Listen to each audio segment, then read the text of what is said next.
Hello everyone. CGPSC और CG Vyapam previous year question discussion video series का ये हमारा 8वां लेक्चर है। इस वीडियो में हम नदी अपवाह तंत्र की चर्चा कंटिन्यू करेंगे, जो कि हमने अपने पिछले वीडियो से शुरू किया था। नदी अपवाह तंत्र के अंदर हम महानदी अपवाह तंत्र और उसकी सहायक नदियों के बारे में चर्चा कर चुके हैं। इसी क्रम में महानदी की एक और सहायक नदी है, इसका नाम है हसदेव नदी। हसदेव नदी अपवाह तंत्र में कौन कौन से प्रमुख प्रश्न पूछे गए हैं प्रीवियस ईयर्स में, इसको हम एक एक करके देखते चलते हैं। हसदेव नदी के बारे में सबसे पहला प्रश्न पूछा गया है, निम्नलिखित में से कौन सी नदी छत्तीसगढ़ में प्रवाहित होने वाली प्रमुख नदियों में से एक है। ऑप्शंस हैं ताप्ती, कृष्णा, हसदेव और मंजीरा। आपको पता है कि हसदेव छत्तीसगढ़ में प्रवाहित होती है, जबकि बाकी अन्य जो भारत में अलग राज्यों में प्रवाहित होती हैं। हसदेव नदी का उद्गम कहाँ पर है? सोनहट या सोनहत, दोनों ठीक है। सोनहत पठार, जो कि देवगढ़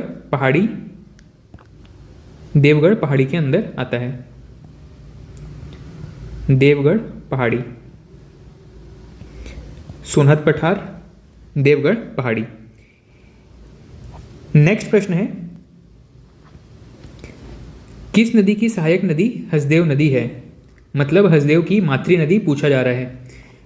हसदेव किसमें जाकर के मिलती है, यह प्रश्न पूछा गया है और इसका आंसर है महानदी। हसदेव जो है वो महानदी की सहायक है। अगला प्रश्न है,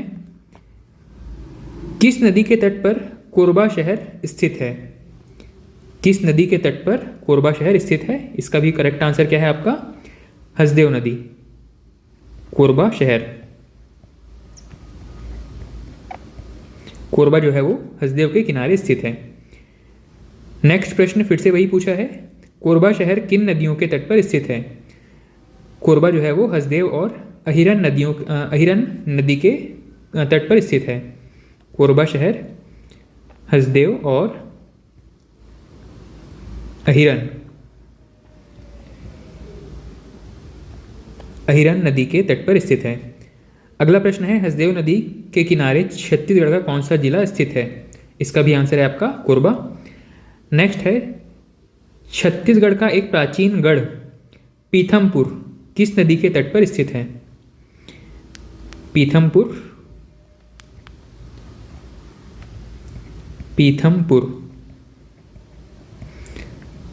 किस नदी के तट पर स्थित है? हसदेव नदी के तट पर स्थित है। इसके अलावा हसदेव नदी के तट पर कोरबा है, चांपा है और पीथमपुर भी इसी के किनारे स्थित है। पीथमपुर, इसी के अलावा चांपा भी, जांजगीर चांपा में चांपा जो शहर है ये भी हसदेव नदी के किनारे स्थित है।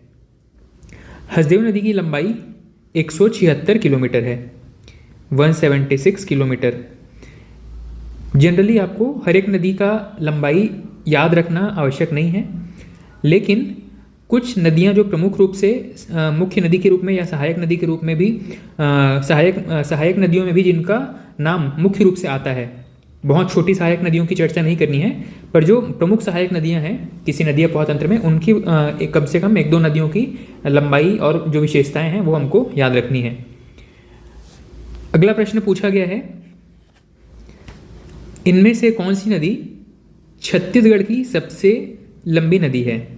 अब जो गिवन ऑप्शन के हिसाब से इसमें हसदो नदी जो है वो सबसे लंबी नदी है गिवन ऑप्शंस में से, ठीक है। ऑप्शन में दिया है रिहंद, शबरी, कन्हार या हसदो, तो बाकी सब हसदो की तुलना में छोटा है।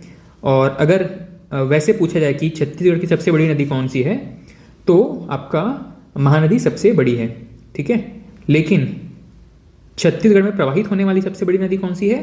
तो शिवनाथ, जो कि महानदी की सहायक है, वो सबसे ज़्यादा प्रवाहित होती है छत्तीसगढ़ में। अगला प्रश्न है,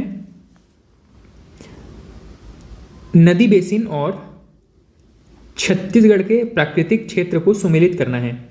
अब आप दिमाग में कुछ मैप, छत्तीसगढ़ का कुछ मैप और जो प्राकृतिक विभाजन हमने पढ़ा हुआ है, इसको थोड़ा सा मेमोराइज करने का, पिक्चराइज करने का कोशिश करेंगे। सबसे पहले ध्यान रखिएगा कि कोरबा नदी बेसिन किस क्षेत्र के अंदर आएगा। हमने प्राकृतिक विभाजन पढ़ा हुआ है, यहाँ पे हमने 4 विभाजन पढ़े थे। सबसे पहला नॉर्थ से अगर शुरू करें तो बघेलखंड का पठार, फिर इसी के पूर्व की तरफ जसपुर सामरी पाट प्रदेश, उसके नीचे मैदान, महानदी मैदान या छत्तीसगढ़ का मैदान, और सबसे नीचे दक्षिण में दंडकारण्य का पठार। तो कोरबा नदी बेसिन जो है वो बघेलखंड पठार का हिस्सा है, पूर्वी बघेलखंड के पठार का हिस्सा है। शबरी नदी बेसिन ये किस तरफ आएगा? दंडकारण्य का पठार है, जिसको बस्तर का पठार कहते हैं, वहाँ पे आएगा। इसके अलावा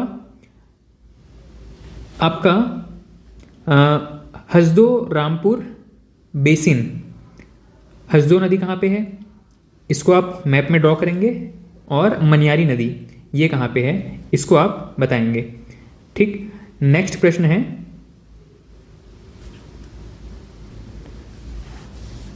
निम्नलिखित में से किस स्थान में छत्तीसगढ़ का पहला समुद्री फॉसिल पार्क स्थापित किया गया है? इसे बनाया गया है मनेन्द्रगढ़ में, समुद्री फॉसिल पार्क।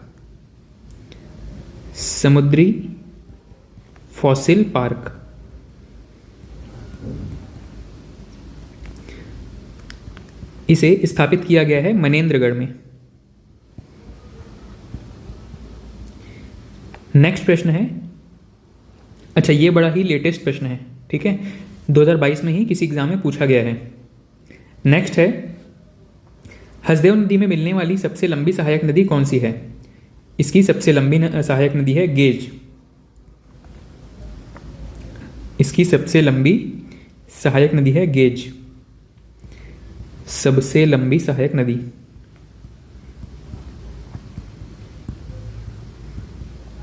ठीक, मतलब सहायक नदियों की भी, कुछ सहायक नदियों के बारे में प्रश्न पूछे गए हैं, और ये हाल ही में 2022 में पूछा गया प्रश्न है।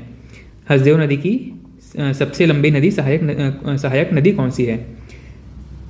नेक्स्ट प्रश्न है, छत्तीसगढ़ के मरीन फॉसिल पार्क के बारे में इनमें से कौन सा स्टेटमेंट सही है? अब आपको यहाँ पे 4 स्टेटमेंट दिए गए हैं, और आपको बताना है कि इनमें से कौन कौन सा स्टेटमेंट सही है या गलत है। सबसे पहला, इसी के बारे में बात हो रहा है, समुद्री फॉसिल पार्क के बारे में। पहला है, यह कोरिया में हसदेव नदी के तट पर लगभग 1 किलोमीटर क्षेत्र में फैला है। ये बिल्कुल ठीक है। ठीक, इसके बारे में याद रखिएगा, समुद्री फॉसिल पार्क मनेन्द्रगढ़ में है, और कोरिया में हसदेव नदी के तट पर स्थित है, हसदेव के तट पर। ये करेक्ट है। सेकंड है, उसके जीवाश्म लगभग 28 करोड़ साल पुराने हैं। ठीक, सेकंड है 28 करोड़ वर्ष पुराने जीवाश्म, ये भी बिल्कुल ठीक है। ये एक्चुअली में पिछले वर्ष के करंट अफेयर्स में रहा है, और इसी वजह से ये जो टॉपिक है, ये जो मरीन फॉसिल पार्क वाला है, ये हसदेव नदी से और कोरिया से लिंक्ड है, इसीलिए यहाँ पर इस क्वेश्चन को इंक्लूड कर लिया गया है। अगला है, फॉसिल्स को गोंडवाना चट्टान श्रेणी में रखा गया है। ये जो फॉसिल्स पाए गए हैं, ये गोंडवाना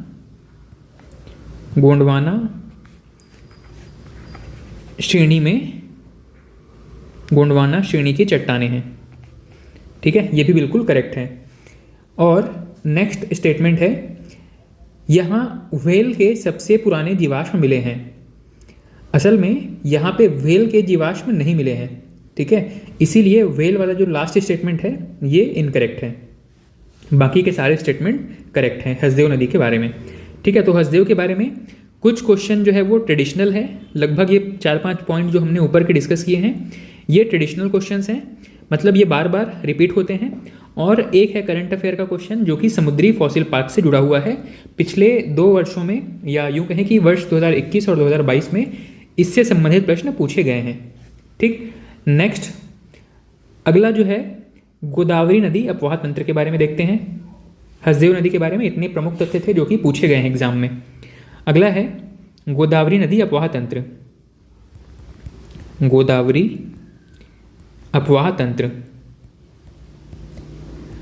गोदावरी अपवाह तंत्र के बारे में क्या क्या चीज़ें महत्वपूर्ण हैं? एक तो ये किस क्षेत्र में फैला हुआ है, साथ ही इसकी कौन कौन सी प्रमुख सहायक नदियां हैं, और उन सहायक नदियों के बारे में उनकी लंबाई या उनका कौन कौन से जिला में विस्तार है। ये कुछ महत्वपूर्ण चीज़ें हैं जो कि हम इस नदी तंत्र के अंदर देखने वाले हैं। ठीक है, तो यहाँ पे सबसे पहला प्रश्न पूछा गया है गोदावरी नदी के बारे में या इस पूरे अपवाह तंत्र के बारे में। हम इसको गोदावरी नाम से ही एक टॉपिक में इंक्लूड कर लेते हैं। ठीक, इसमें सबसे पहला क्वेश्चन पूछा गया है, इनमें से कौन सी नदी महानदी की सहायक नदी नहीं है? महानदी की सहायक नदी नहीं है, ये तो बड़ा आसान सा प्रश्न है, आप ऑप्शन देख के ही एलिमिनेट कर पाएंगे। और ऐसे प्रश्नों के लिए आपको एक जो मुख्य नदी है और उसकी सहायक नदियों का जो लिस्ट है वो याद रहना चाहिए। खैर, यहाँ पे ऑप्शन सुनिएगा। महानदी की सहायक नदी नहीं है, ऑप्शन है शिवनाथ, जोंक, पैरी और इंद्रावती। तो इंद्रावती तो अपने आप में गोदावरी नदी कह सकते हैं कि इंद्रावती जो है वो गोदावरी नदी का हिस्सा है, गोदावरी नदी में मिल जाती है, इसीलिए यह जो है वो महानदी का तंत्र का हिस्सा नहीं है। नेक्स्ट प्रश्न है, इस राज्य में बस्तर के पठार की प्रमुख नदी कौन सी है? इसका भी आंसर आपका इंद्रावती नदी। ठीक, दक्षिण में या आपका जो दंडकारण्य है उस क्षेत्र की प्रमुख नदी है इंद्रावती, और इंद्रावती आगे चल करके गोदावरी में मिल जाती है। ठीक, इसका मतलब यह है कि इंद्रावती छत्तीसगढ़ में गोदावरी अपवाह तंत्र की प्रमुख नदी है। नेक्स्ट प्रश्न है, कोंडागांव किस नदी के तट पर स्थित है? तो कोंडागांव जो है वो नारंगी नदी के तट पर स्थित है, जो कि गोदावरी नदी तंत्र का हिस्सा बन जाता है। कोंडागांव जो है वो कहाँ पे है? ये है आपका नारंगी नदी के तट पर, नारंगी नदी के तट पर। नेक्स्ट प्रश्न है, निम्नलिखित नदियों में से किसका जल रक्ताब है? रक्ताब कहने का मतलब है लाल, रक्त के जैसा लाल। किस नदी का जल रक्ताब है या लाल है कह सकते हैं, रक्त के जैसा लाल? ऑप्शन है ईब, दूध, शंकिनी या मांड। आपको पता है कि डंकिनी और शंखिनी में ये जो दो नदियां हैं डंकिनी शंखिनी, इनमें से जो शंखिनी है ये काफ़ी प्रदूषित हो चुकी है। ठीक है, आसपास माइनिंग एक्टिविटीज़ की वजह से जो लौह तत्व है वो इस नदी के जल में काफ़ी विलीन हो गए हैं, और इसी वजह से इस पानी का जो रंग है वो लाल हो चुका है। अगला प्रश्न है, निम्नलिखित में से कौन सी नदी इस राज्य एवं महाराष्ट्र राज्य के मध्य सीमा बनाती है? बड़ा आसान सा प्रश्न है। अगर आप गोदावरी नदी तंत्र के सहायक नदियों के बारे में जान जाएंगे तो इसका आंसर आप आसानी से दे पाएंगे। ठीक है, इसका करेक्ट आंसर है बाघ नदी, इंद्रावती। इसके अलावा गोदावरी की सहायक नदियों में एक और नदी है, इसका नाम है बाघ नदी। बाघ नदी जो है वो छत्तीसगढ़ और महाराष्ट्र के मध्य सीमा रेखा बनाती है, और ये जो बाघ नदी है वो राजनांदगांव के कुलझारी पहाड़ी से निकलती है। ठीक है, बाघ नदी का उद्गम राजनांदगांव से होता है और ये दक्षिण की तरफ बहते हुए महाराष्ट्र और छत्तीसगढ़ की सीमा रेखा बनाती है। अगला प्रश्न है, इंद्रावती की सहायक नदियाँ कौन कौन सी हैं? तो एक तो आपने देखा कि गोदावरी की सहायक नदियाँ कौन कौन सी हैं? तो गोदावरी की सहायक नदियों में सबसे प्रमुख है इंद्रावती। फिर एक प्रश्न पूछा गया है कि इंद्रावती की सहायक नदियाँ कौन सी हैं? तो इंद्रावती की सहायक नदियों में, इंद्रावती की अगर सहायक नदियों की बात करें तो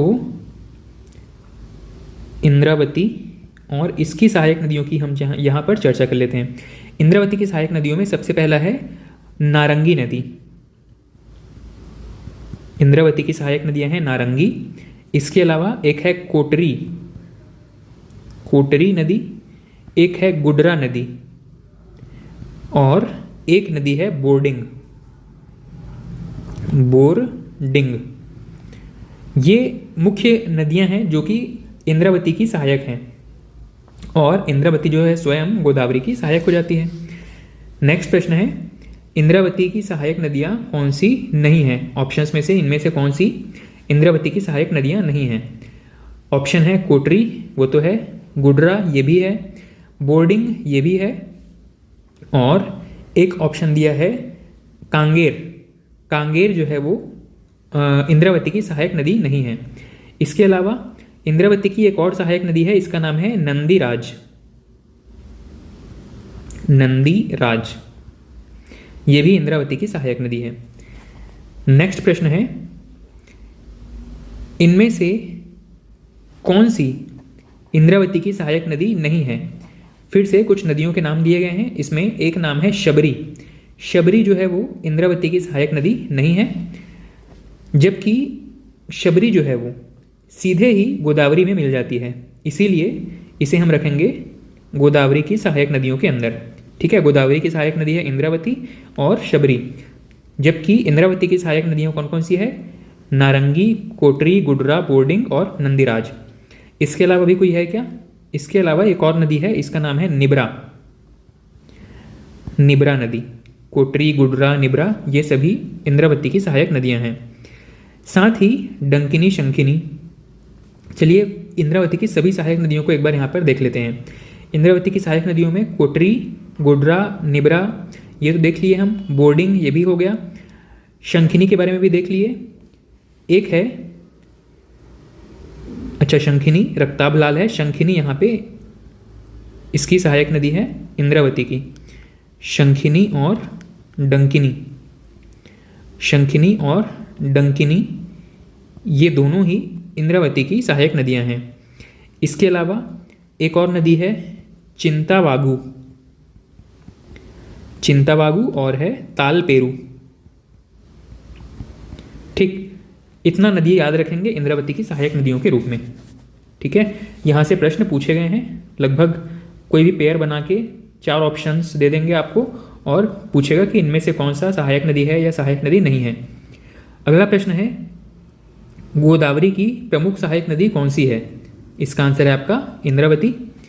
नेक्स्ट प्रश्न है,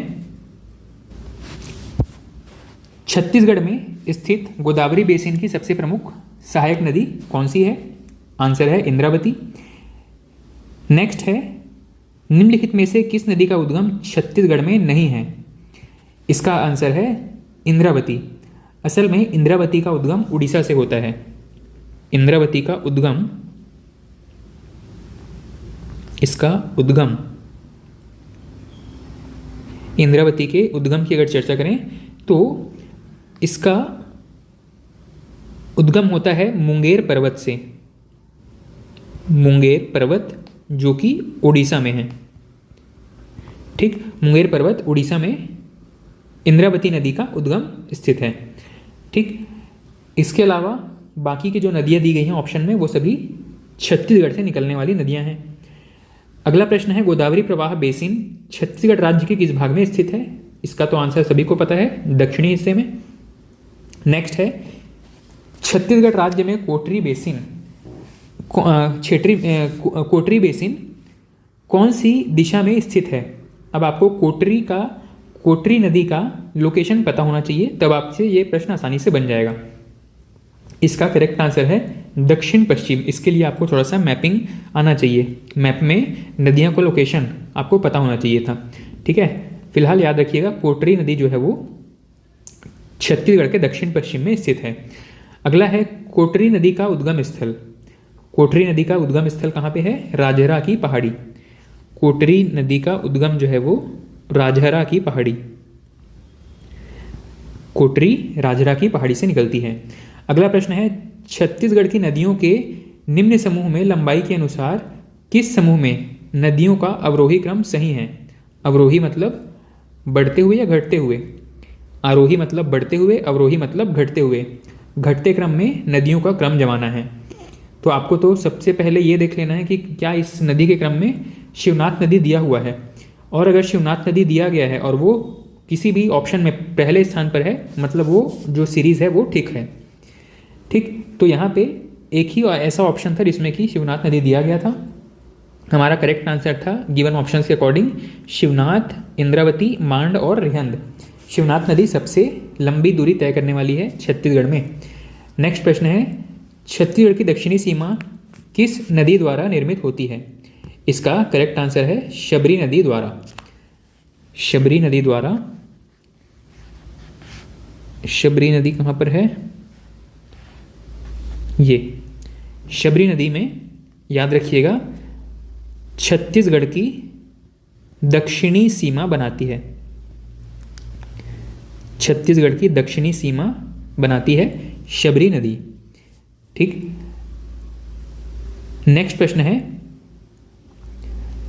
इस कोटरी बेसिन किस दिशा में स्थित है? फिर से वही प्रश्न है, इसका आंसर हम देख चुके हैं, दक्षिण पश्चिम दिशा में।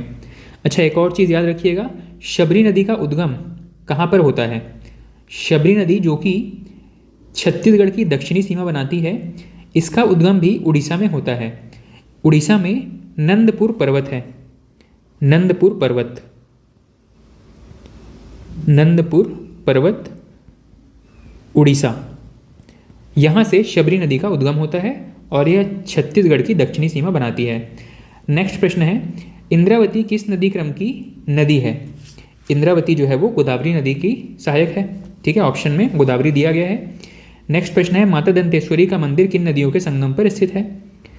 दंतेश्वरी का जो मंदिर है, माता दंतेश्वरी का जो मंदिर है, डंकिनी शंखिनी के संगम पर स्थित है। दंतेश्वरी मंदिर, दंतेश्वरी मंदिर जो है वो डंकिनी शंखिनी के संगम पर स्थित है।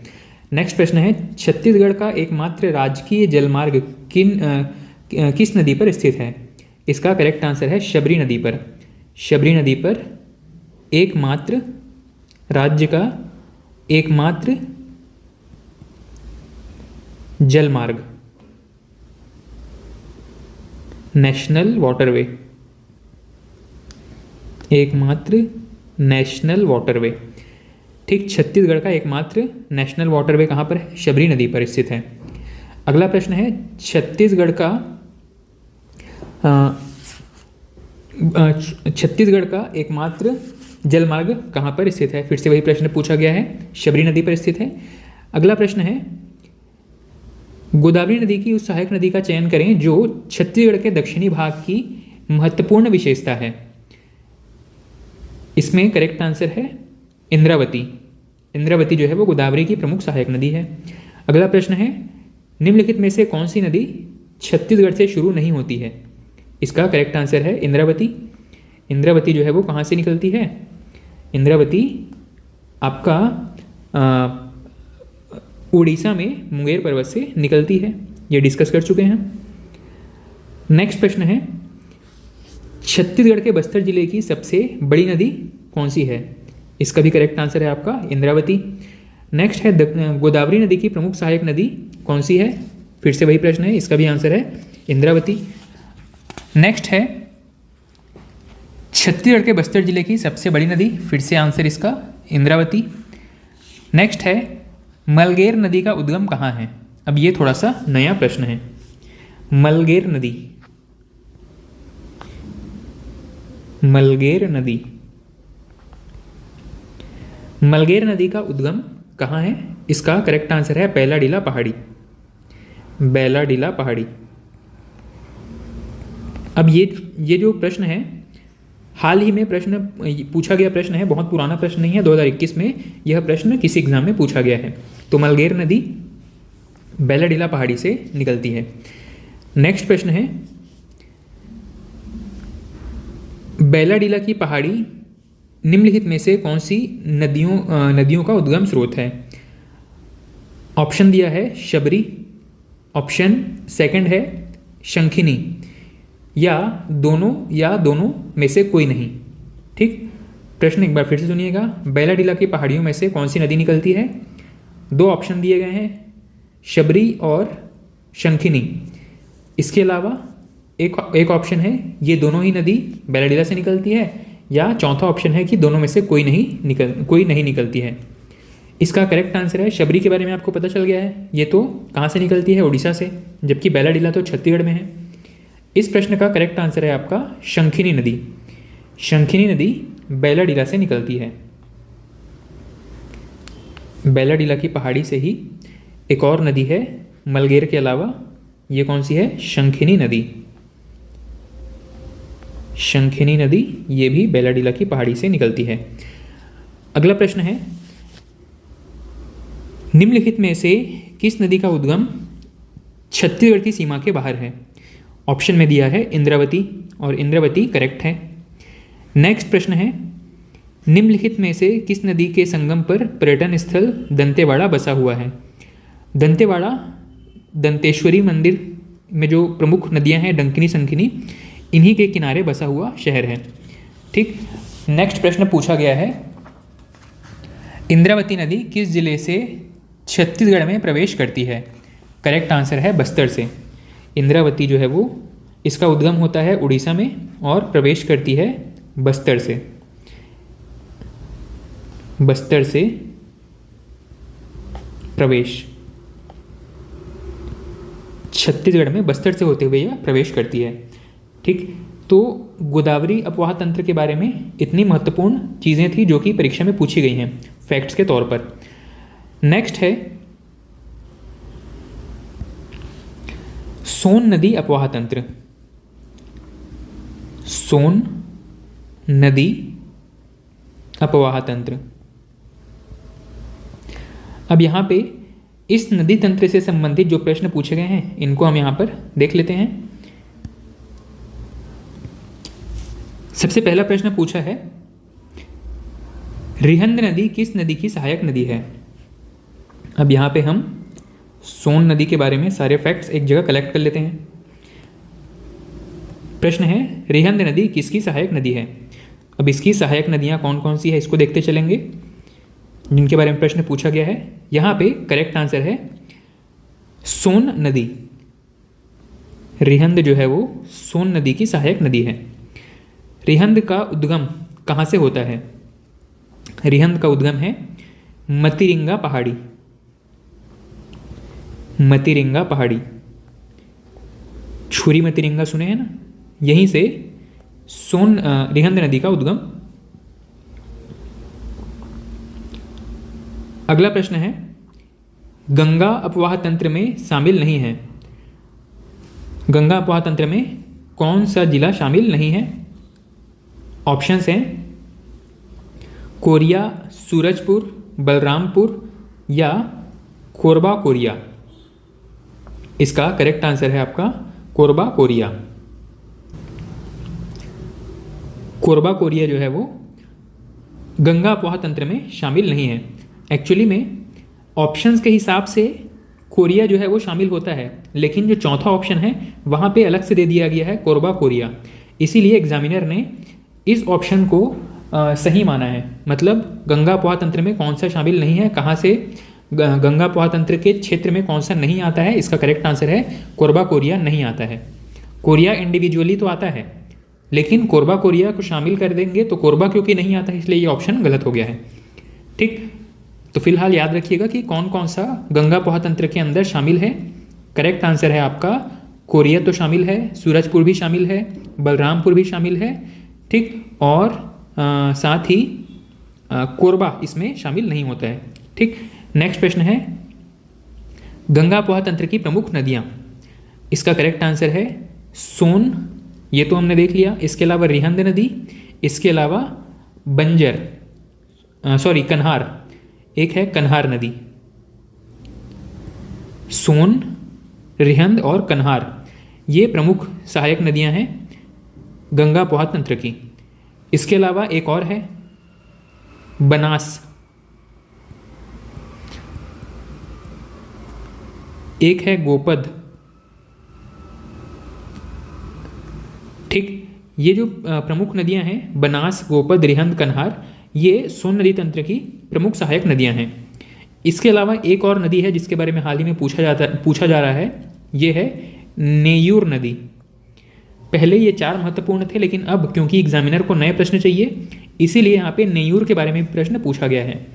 ठीक, तो सोन नदी की सहायक नदियों में बनास, गोपद, रिहंद, कन्हार और नेयूर। अगला प्रश्न है, गोपद नदी प्रवाहित होती है किस जिले से? तो गोपद प्रवाहित होती है कोरिया से। अगला प्रश्न है, डीपाडीह किस नदी के तट पर स्थित है? इसका करेक्ट आंसर है कन्हार। कन्हार के किनारे डीपाडीह स्थित है।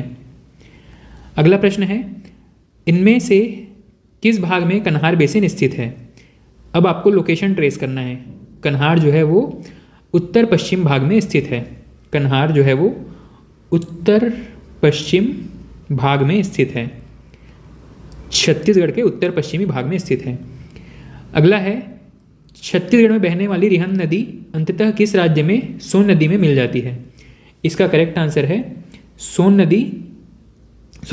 रिहंद नदी जो है वो आपका यूपी में चली जाती है, यूपी में चली जाती है। छत्तीसगढ़ से स्टार्ट होती है और यूपी में जाकर के सोन नदी में मिल जाती है। और रिहंद नदी पर ही यूपी में एक बांध बना हुआ है, इसका नाम आप बताएंगे। अगला प्रश्न है, निम्नलिखित में से कौन सी नदी बिलासपुर जिले के उत्तर पश्चिम से प्रारंभ होकर खुदिया पठार होते हुए बहती है और अंत में बखूना नामक पहाड़ी क्षेत्र में गिरती है? इसका करेक्ट आंसर है कन्हार। बिलासपुर जिले से प्रारंभ होकर के खुदिया पठार होकर के बहती है और अंत में बखोना चोटी में गिर जाती है। कौन सी नदी है? कन्हार। नेक्स्ट प्रश्न है, इसका मतलब है कि कन्हार नदी का उद्गम कहाँ से है? ये बिलासपुर से है।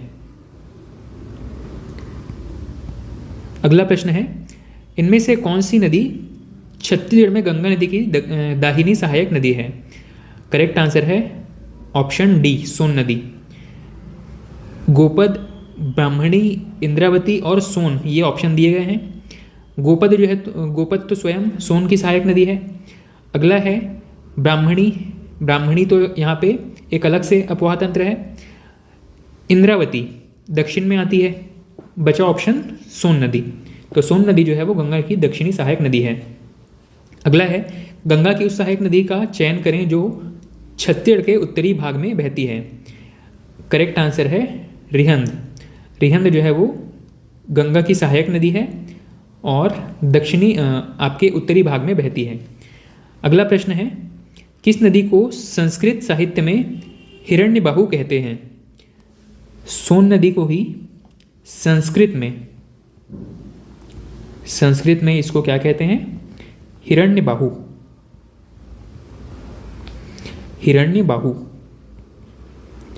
सोन नदी को संस्कृत में हिरण्यबाहु कहते हैं। ये महत्वपूर्ण है, ठीक, इसको याद रखना है।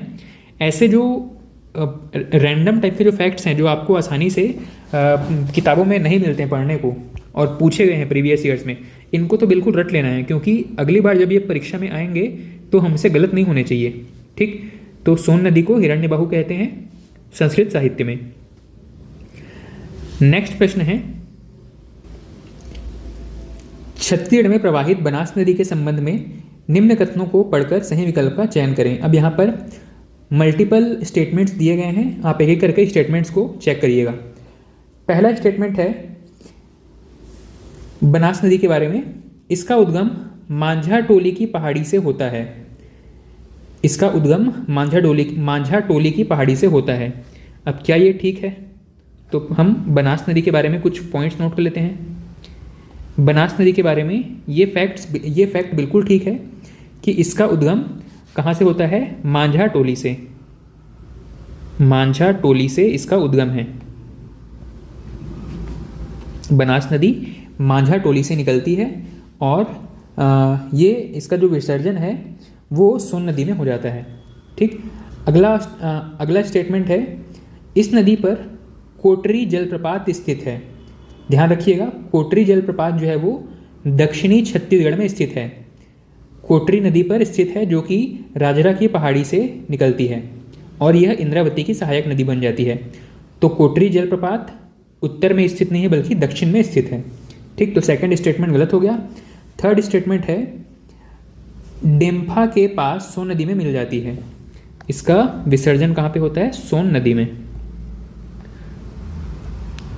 सोन नदी में विसर्जन डेम्फा के पास में। डेम्फा नाम का स्थान है, यहाँ पर ये जो है आपका सोन नदी में विसर्जित हो जाती है, डेम्भा के पास, ठीक। तो बनास के बारे में याद रखिएगा कि मांझा टोली से निकलती है और आपका सोन नदी में विलीन हो जाती है। अगला प्रश्न है, डीपाडीह किन नदियों के संगम पर स्थित है? इसका करेक्ट आंसर है आपका डीपाडीह, आप कन्हार नदी, डीपाडीह के बारे में याद रखते हैं। डीपाडीह ये किन नदियों के संगम पर है? असल में ये कन्हार नहीं है, कान्हा नदी है। बड़ी छोटी छोटी नदियां हैं, तो वहाँ पर जो लोकल नाम है इनका कान्हा नदी। कान्हा के अलावा एक सूर्या नदी है, कान्हा नदी है, इसके अलावा एक सूर्या नदी है, और एक आपका गलफुला, गलफुला नदी, गलफुला नदी, ठीक, इनके संगम पर स्थित है डीपाडीह। नेक्स्ट प्रश्न है, किस नदी को संस्कृत साहित्य में हिरण्यबाहु कहते हैं? आंसर आपको पता है, सोन नदी को हिरण्यबाहु कहते हैं।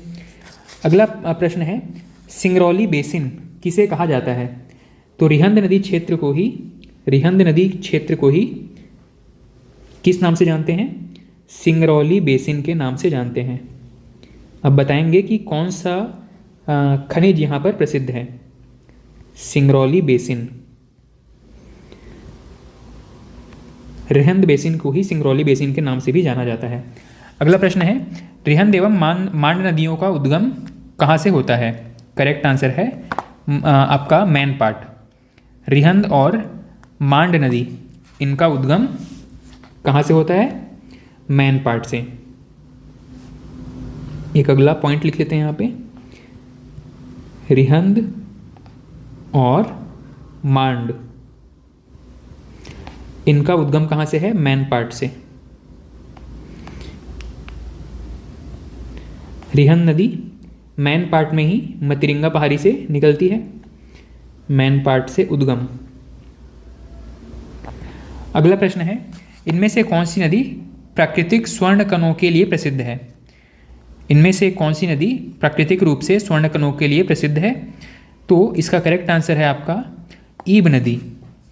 ईब नदी जो है वो स्वर्ण कणों के लिए प्रसिद्ध है।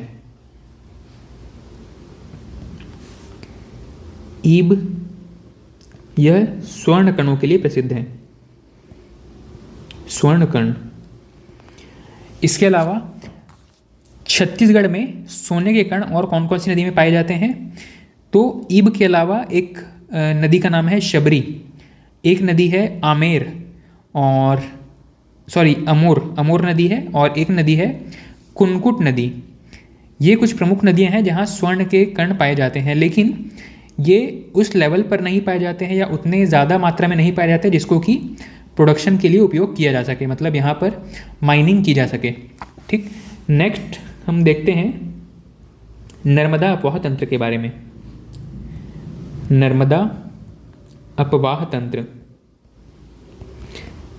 नर्मदा अपवाह तंत्र में ये बहुत छोटा अपवाह तंत्र है, इसमें बहुत ज़्यादा प्रश्न तो नहीं पूछे गए हैं, फिर भी जो भी प्रश्न है यहाँ पे देखते चलेंगे। नर्मदा के बारे में सबसे पहला प्रश्न पूछा गया है, बंजर नदी किसकी सहायक नदी है? बंजर जो है वो इसकी नर्मदा की सहायक है। इनकी सहायक नदियों में एक नदी का नाम हमको मिल गया प्रश्न के रूप में, बंजर। बंजर नदी नर्मदा की सहायक नदियां हैं। इसके अलावा एक नदी है ताड़ा, ये भी नर्मदा की ही सहायक नदियां हैं। ये जो नदी है ये कवर्धा जिले में बहती हैं। ये जो नदियां हैं कवर्धा में बहती हैं, कवर्धा में बहते हुए और नर्मदा में विलीन हो जाती हैं। अगला प्रश्न है, नर्मदा का उद्गम कहाँ से होता है? इसका उद्गम है अमरकंटक से। अमरकंटक, नर्मदा का उद्गम अमरकंटक से होता है। अगला प्रश्न है, छत्तीसगढ़ राज्य में सबसे छोटी नदी कौन सी है? सबसे छोटी नदी तंत्र कौन सी है? नर्मदा अपवाह तंत्र, सबसे छोटी अपवाह तंत्र।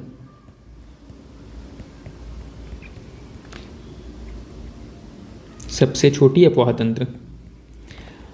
अगला प्रश्न है, इस राज्य की नर्मदा प्रवाह प्रणाली की सहायक नदी कौन सी है? हमने देखा कि इसमें मुख्य रूप से बंजर और ताड़ा नदी यही प्रमुख है। अगला प्रश्न है, इनमें से कौन सा जिला नर्मदा बेसिन का हिस्सा है?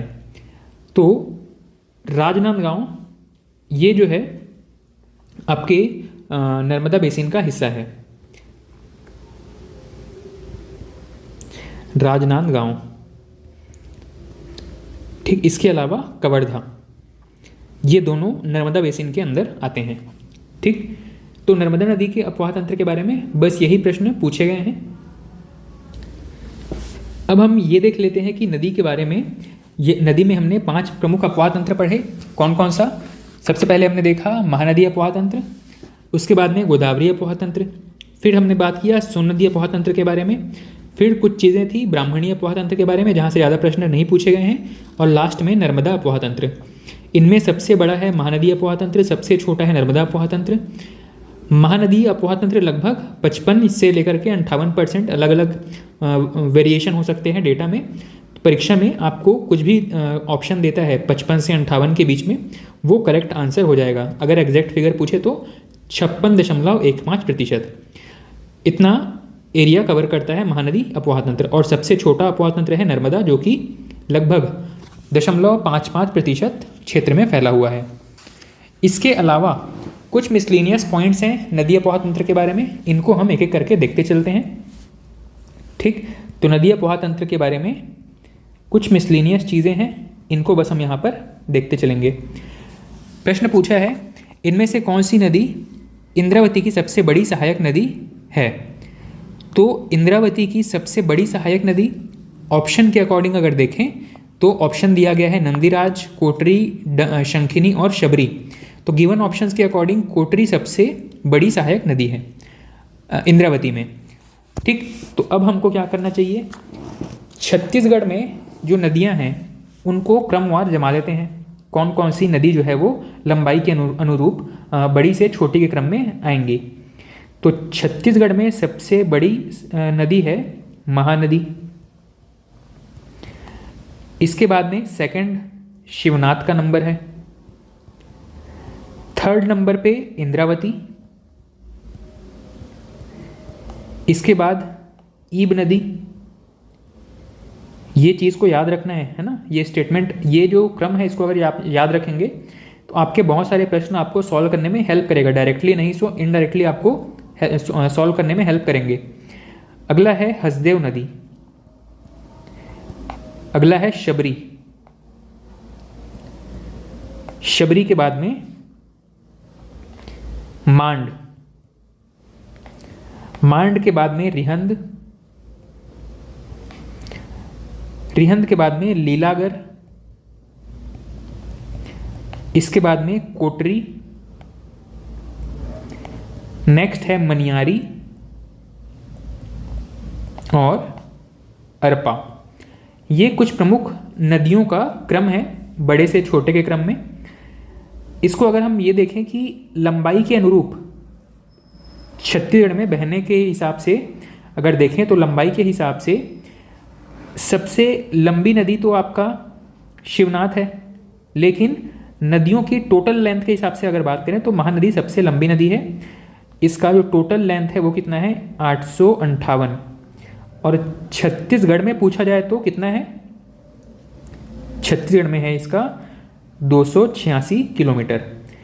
शिवनाथ नदी छत्तीसगढ़ में टोटल ये बहती है 290 किलोमीटर। इंद्रावती नदी ये छत्तीसगढ़ में टोटल 264 किलोमीटर प्रवाहित होती है। ईब नदी ये छत्तीसगढ़ में प्रवाहित होती है 87 किलोमीटर। अदरवाइज इसका जो टोटल लेंथ है 202 किलोमीटर दिया गया है बुक्स में, 202 किलोमीटर।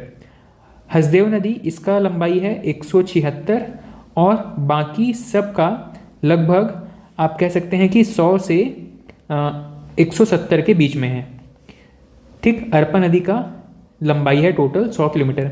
भाई सभी के डेटा तो आपको याद नहीं रहेंगे, लेकिन जो शुरू के 5 है कम से कम इसको याद रखेंगे और ये क्रम याद रखिएगा। लंबाई के अनुसार घटते क्रम में ये नदियों का सीक्वेंस है।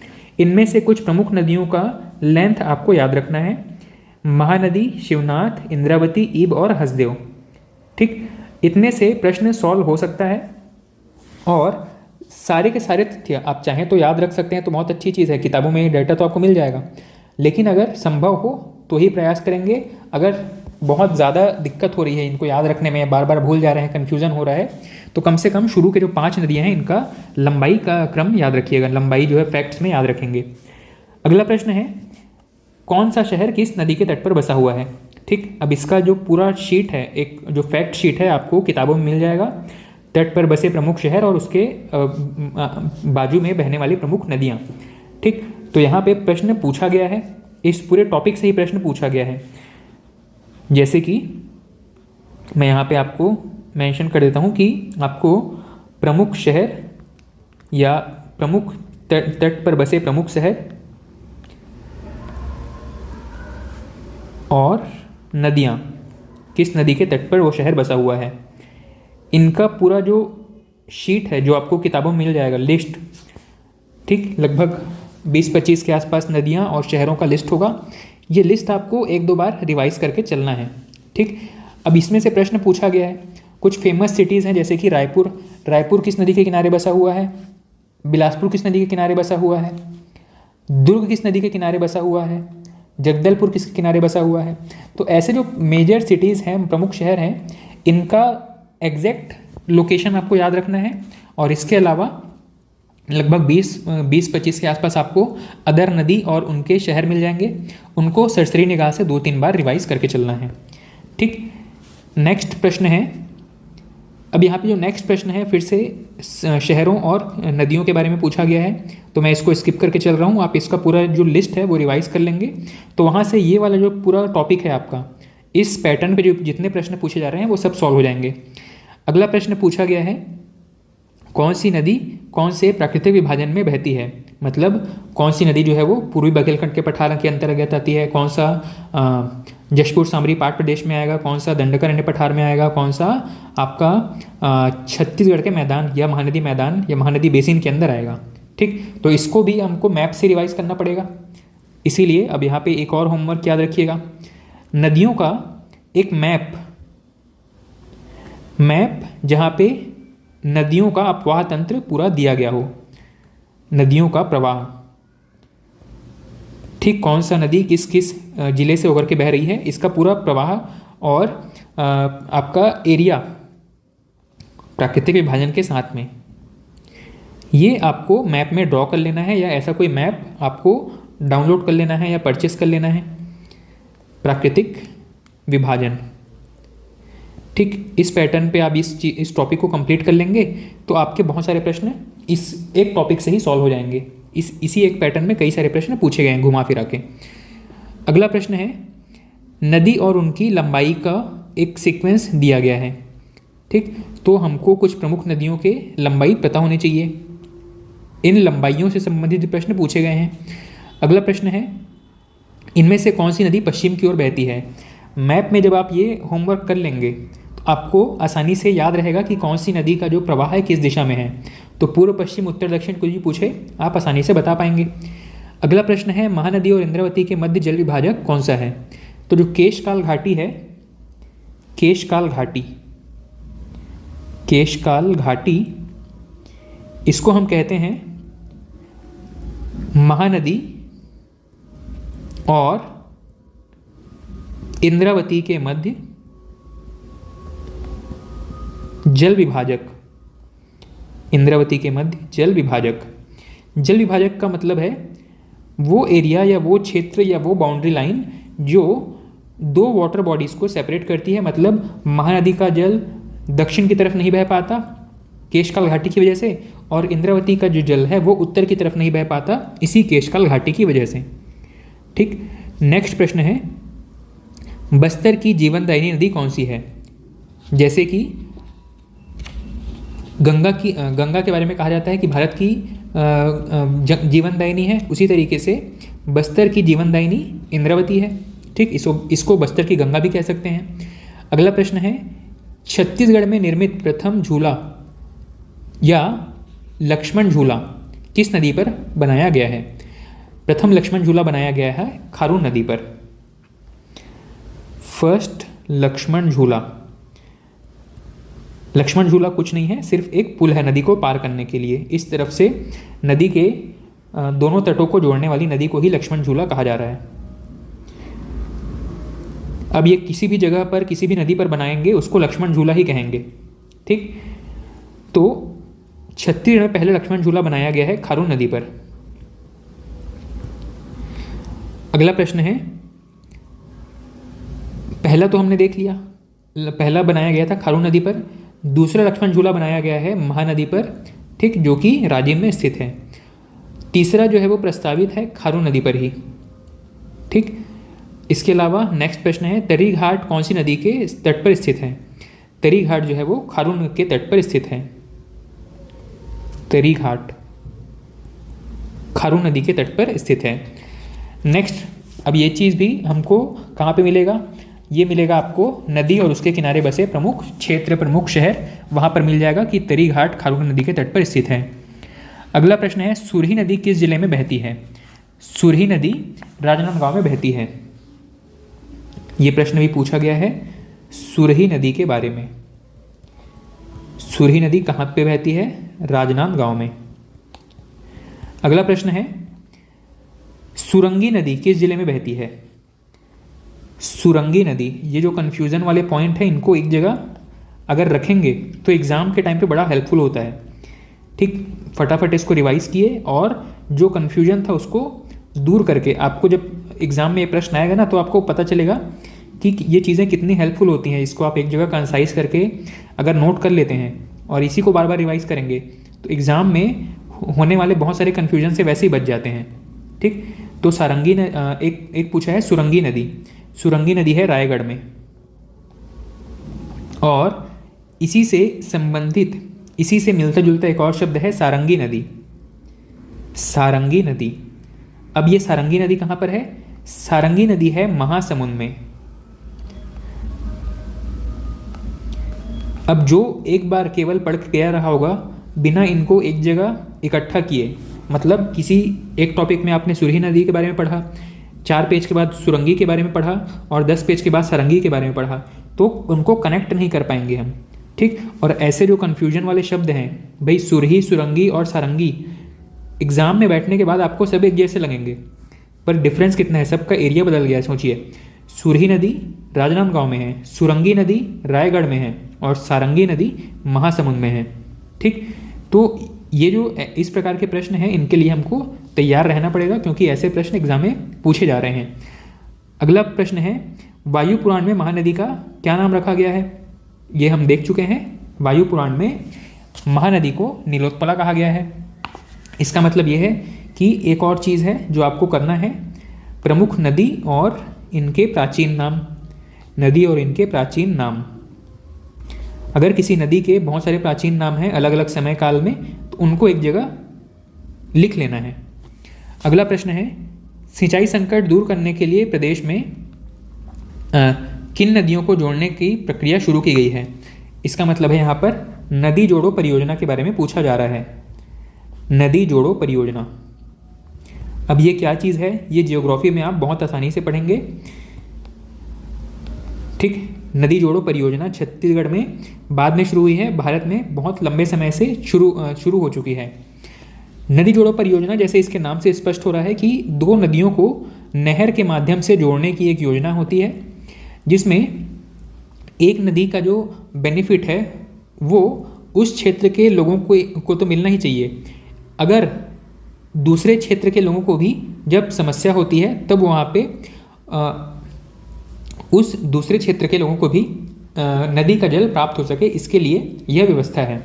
मतलब 2 फायदे हैं, एक तो बाढ़ कंट्रोल करने के लिए, एक नदी में अगर पानी ज़्यादा हो जा रहा है तो इसको नहर के थ्रू दूसरी नदी में भेज सकते हैं।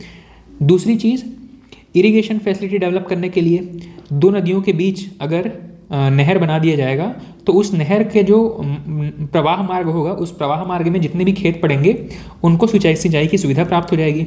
ठीक है, तो पहले चीज़ बाढ़ कंट्रोल करने के लिए, दूसरा चीज़ सिंचाई फैसिलिटी डेवलप करने के लिए। तो नदी जोड़ो परियोजना जो है वो कई नदियों पर स्थापित किया जा चुका है छत्तीसगढ़ में, जैसे कि महानदी और तांदुला नदी को जोड़ने की कवायद की जा रही है, पैरी नदी और महानदी को भी जोड़ने का प्रयास किया जा रहा है। ये सारे प्रोजेक्ट जो है वो भी सरकार के पास प्रस्तावित हैं और कुछ जो है उनमें से शुरू हो चुके हैं। इसके अलावा अहिरन नदी और खारंग नदी, ये भी एक प्रोजेक्ट है, अहिरन खारंग लिंक प्रोजेक्ट। अगला एक नदी है हसदेव नदी। हसदेव नदी और केवई नदी को जोड़ने की प्रक्रिया शुरू है। एक है केवई नदी और एक है हसिया नदी, इनको भी जोड़ने की प्रक्रिया शुरू है। तो ये जो टॉपिक है, आप नदी वाला जो कोई भी आप अभी अपडेटेड किताब लेंगे उसमें नदी जोड़ो परियोजना, रिवर लिंकिंग प्रोजेक्ट, इस टॉपिक के अंदर आपको बहुत सारे नदियों के नाम मिल जाएंगे जिनको एक दूसरे से जोड़ने की प्रक्रिया निर्माणाधीन है। अगला प्रश्न है स्टेटमेंट बेस्ड क्वेश्चन है। बहुत सारे स्टेटमेंट दिए गए हैं, 4 स्टेटमेंट है और इसमें से आपको चूज करना है कि कौन सा सही है कौन सा गलत है। पहला है महानदी का उद्गम भातृगढ़ पहाड़ी से होता है। अब ये पहला ही ऑप्शन गलत है। आपने पढ़ रखा है कि महानदी का उद्गम जो है वो सिहावा पर्वत से होता है, तो ये गलत हो गया। नेक्स्ट प्रश्न है मांड नदी का उद्गम मैन पाट से होता है। आज ही की क्लास में हमने पढ़ा है कि मांड नदी जो है वो कहाँ से निकलती है, ये निकलती है मैन पाट से, है ना। अगला स्टेटमेंट है खारंग नदी का उद्गम खारंग नदी पर राजीव गांधी परियोजना बनी हुई है। अब हम एक और टॉपिक पढ़ेंगे, प्रमुख नदियां और नदियों पर स्थित आपके महत्वपूर्ण प्रोजेक्ट जिनको हम बांध भी कहते हैं, बांध कहते हैं या बहुउद्देशीय परियोजना कहते हैं, बहुउद्देशीय परियोजनाएं, मल्टीपर्पस प्रोजेक्ट, वहाँ पर हम इसकी चर्चा करेंगे। ठीक, तो खारंग नदी पर राजीव गांधी परियोजना बनी हुई है, ये स्टेटमेंट बिल्कुल ठीक है। अगला है तांदुला परियोजना छत्तीसगढ़ में प्रथम परियोजना है, ये स्टेटमेंट भी ठीक है। अब केवल पहला स्टेटमेंट जो हमने देखा था महानदी का उद्गम भातृगढ़ पहाड़ी में है, ये गलत है, बाकी के सभी स्टेटमेंट ठीक हैं। अगला प्रश्न है खैरागढ़ नगर किस नदी के किनारे बसा हुआ है। तो खैरागढ़ जो है वो आमनेर नदी के किनारे बसा हुआ है। खैरागढ़ किस नदी के किनारे है, आमनेर नदी, आमनेर नदी के किनारे बसा हुआ है। खैरागढ़ नगर जो है वो 3 नदियों के संगम पर है, जिसमें एक है आमनेर, एक है मुस्का, एक है पिपरिया। इसकी चर्चा मैं पहले भी कर चुका हूँ, ठीक है। आमनेर, मुस्का और पिपरिया, इनके संगम पर स्थित है खैरागढ़ शहर। चलिए, तो नदियों के बारे में इतने जो चीज़ें हैं वो हमारे अलग अलग एग्ज़ाम्स में पिछले 23 वर्षों में इतने प्रश्न पूछे गए हैं। अब थोड़े से डेप्थ वाले प्रश्न पूछे जाएंगे आगे, जो हम एग्ज़ाम देने जा रहे हैं उनमें या तो डिफ़िकल्टी लेवल थोड़ा सा बढ़ेगा या फिर मल्टीपल स्टेटमेंट वाले प्रश्नों का जो प्रवृत्ति है वो धीरे धीरे बढ़ते जा रहा है।